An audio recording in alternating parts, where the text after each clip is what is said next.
کیوں؟ چونکہ مسجد بنانا آپ لوگوں کی ذمہ داری ہے۔ ہر انسان جو معاشرے میں زندگی بسر کر رہا ہے اس کی یہ ذمہ داری ہے کہ وہ اپنی عبادت کے لیے ایک مکان تیار کرے جہاں اس نے عبادت کرنی ہے۔ عبادت اس کا اپنا روزمرہ کا شرعی وظیفہ ہے۔ خداوند متعال نے اس کے اوپر یہ لازم قرار دیا ہے کہ وہ نماز پڑھے، دن میں 5 وقت اس نے نماز کو ادا کرنا ہے، اور پھر نماز کو ادا کرنے کے لیے نماز کو مسجد میں ادا کرنا اس کی ایک بہت بڑی فضیلت ہے۔ اور مسجد میں بھی مسجد جامع کو جو مقام حاصل ہے وہ عام مسجدوں کو مقام حاصل نہیں ہے۔ بس یہ آپ کا اپنا وظیفہ اور اپنا فریضہ ہے کہ آپ اپنے فریضے کو ادا کرنے کے لیے ایک مکان تلاش کریں اور ایک مکان کی تعمیر کریں اور ایک مسجد کی تعمیر کریں۔ آپ مجھ سے کیوں تقاضا کر رہے ہیں کہ میں آپ کے فریضے کی ادائیگی میں مدد فراہم کروں؟ یہ آپ کی اپنی ذمہ داری ہے۔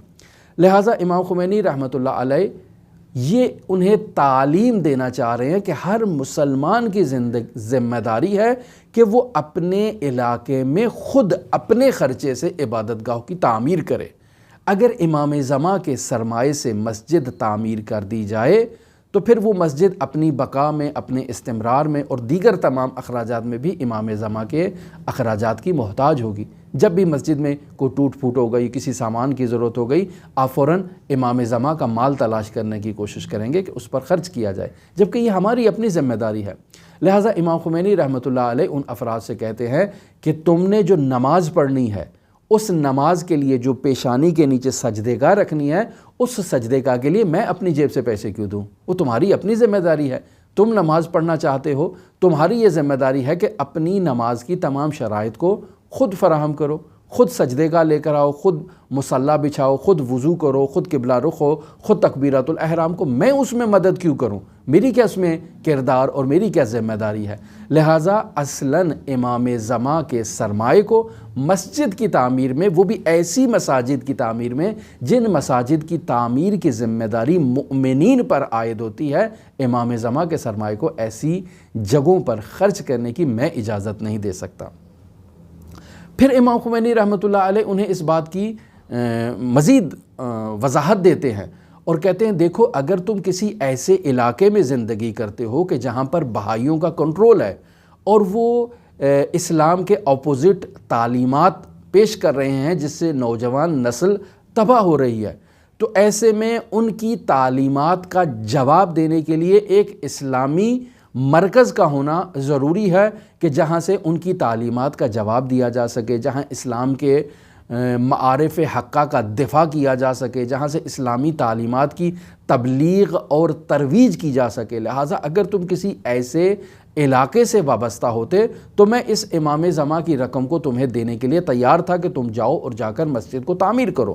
کیوں؟ چونکہ وہاں امام کا سرمایہ جو ہے وہ خرچ ہو سکتا ہے، لیکن جہاں ایسا کوئی علاقہ نہیں ہے وہاں تمہاری اپنی ذمہ داری ہے کہ تم اپنی جیب سے رقم کو خرچ کرو اور مسجد کو تعمیر کرو۔ تو عزیزان محترم، اس واقعے سے ہمیں یہ درس ملتا ہے کہ ہم امام زمان اجل اللہ تعالی فرجہ الشریف کے سرمایے کو خرچ کرنے میں دقت سے کام لیں، اور یہ دقت بطور معمول ہم اپنی زندگی میں مشاہدہ نہیں کرتے ہیں۔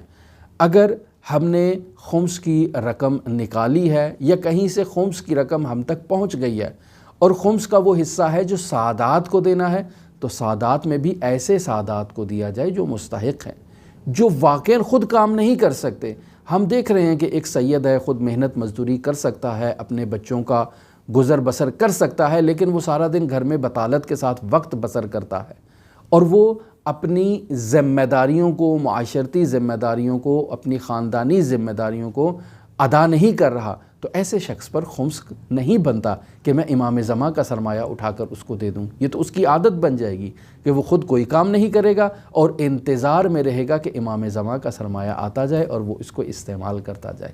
لہٰذا ایسے سید کو بھی خمس نہیں دینا چاہیے، یا ایسے سادات میں خمس تقسیم کرنا چاہیے جو واقعاً مستحق ہیں۔ یتیم ہیں، چھوٹے چھوٹے بچے ہیں اور ان کا سرپرست نہیں ہے، کوئی دوسرا ان کی مدد کرنے والا نہیں ہے، تو ایسے سادات کو رقم دینی چاہیے، ایسی بیواؤں کو رقم دینی چاہیے تاکہ وہ اپنے گھر میں جو ہے وہ ضروریات زندگی پورا کر سکیں، اور پھر بھی ان بیواؤں کو بھی جو ہے وہ خودداری کی تعلیم دینی چاہیے کہ دیکھو آپ کوئی سلائی کڑھائی کا کام سیکھ لو، ہم ابتدائی سرمایہ آپ کو فراہم کرتے ہیں، آپ کوئی کاروبار شروع کر لو، اس سے گھر بیٹھے ہی آپ اپنا روزگار بنا سکتی ہیں، کسی کی محتاجی نہیں ہوگی۔ آج تو ہمارے پاس خمس کی رقم ہے، ہم نے آپ کو دے دی، لیکن آئندہ آپ کے لیے یہ رقم کہاں سے آئے گی؟ لہٰذا خود اپنی زندگی کو مضبوط کرو۔